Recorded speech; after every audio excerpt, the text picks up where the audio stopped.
Welcome to the Kundalini Yoga Club. We are a podcast dedicated to bringing you the ancient practices of Tantra and Kundalini right to your ears. We will explore the ways these ancient practices can profoundly impact your life in such a positive way. Your life, your body, your mind, your soul, your energy, all of these wonderful things. So stay tuned. Here we go.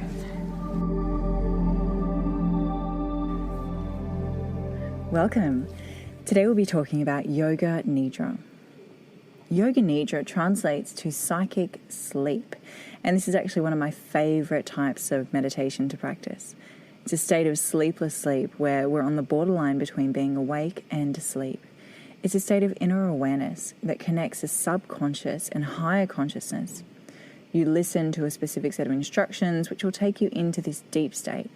We normally practice this in a lying down position known as Shavasana. Yoga Nidra brings a state of deep relaxation and can be used as a prelude to sleep. Generally speaking, most people don't know how to sleep. They'll fall asleep thinking over the checklist that they've done for the day or they haven't done. Maybe they're thinking about problems or have some anxieties before they go to sleep. And when they eventually do sleep, their mind continues on with these thoughts and the body becomes tense. They wake up feeling lethargic, restless, and maybe they don't want to get out of bed. Maybe they hit the snooze button, and all in all, they haven't had a great, deep, restful sleep. We can stop this or change it by practicing Yoga Nidra just before sleep. It will relax the whole body and the mind. Sleep will be deep and meaningful. You'll need fewer hours of sleep, and you'll wake up feeling refreshed and energetic. During Yoga Nidra, the physical senses of the body become introverted. This is what we call pratyahara, sense withdrawal. The mind is fixed on the center. The blood and energy are drawn into it, and this causes a withdrawal of the senses at that center. In the deep state of relaxation that results, all the tension is released, and the mind becomes clear, and thoughts are more powerful. In this state of yoga, we can contact our inner personality to change our attitude, our thoughts, and ourselves. It's a method of introspection. It's been used by yogis for thousands of years to bring them face to face with the inner self. So if you ever want to know yourself or go deeper within the self, this is a really great and easy place to start. At the beginning of Yoga Nidra, we always set a resolve or sankalpa.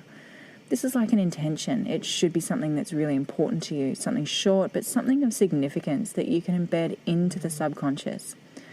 This type of auto-suggestion is very powerful and should have a spiritual objective. The sankalpa can actually change your whole life. When you're practicing Yoga Nidra, you're going to be doing it every night for probably a whole week or so. That way it's best to stick with that same sankalpa for that whole period. And what you're doing is auto-programming in the brain that message. So you actually can change old habits, you can break addictions, and it's suggested that you can even cure mental illnesses. So that sankalpa should be something very short and precise, like I am love or I have health or something like that. After every practice, we reflect on the sankalpa straight away. However, this is done before you open the eyes. If you're practicing right before sleep and you fall asleep, that's okay. You can remember that same sankalpa in the morning and do your reflection then. Maybe it will slightly evolve and change into something more meaningful over the period of time, but it will stay roughly that same sankalpa with that same meaning. In Yoga Nidra, the mind should be completely taken up with the instructions, so the mind should be alert and aware. It's not used to go to sleep. However, as I said, if you do fall asleep, you should let the body sleep. It's okay. It means that you need the rest. In a normal practice, you're not using yoga as a means to sleep. You use it before sleep to help you go to sleep and get a better sleep, but you're not meant to fall asleep. During the practice, don't try to understand or rationalize any of the words or instructions. You don't try to make any efforts to remember them because we don't want to exhaust the mind. When we exhaust the mind, we go to sleep faster. So as said, we practice Yoga Nidra in a lying down position called Shavasana. The position has our head flat on the floor, the body is straight. The head is in line, the legs slightly apart and arms close to the body, palms facing up.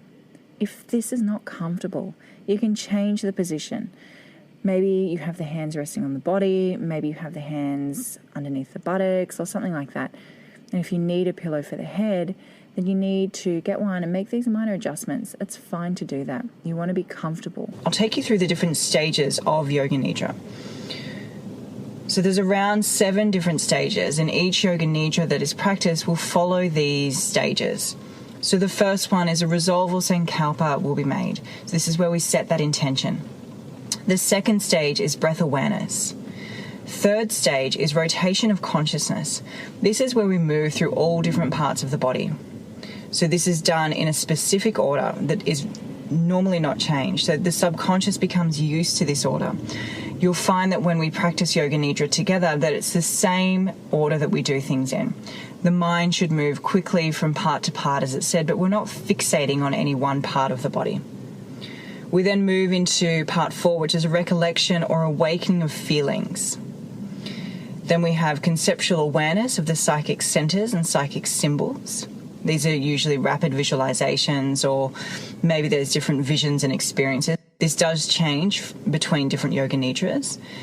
Number 6 is when we then repeat the resolval sankalpa, and this brings awareness of unity with the Supreme Self, the Atman. Then we return to normal consciousness very gradually and slowly, and we start to move the limbs. This is the end of the Yoga Nidra. So all Yoga Nidra practices have this same practice, this same set of this same sequence that we move through. So Yoga Nidra, enjoy the practice.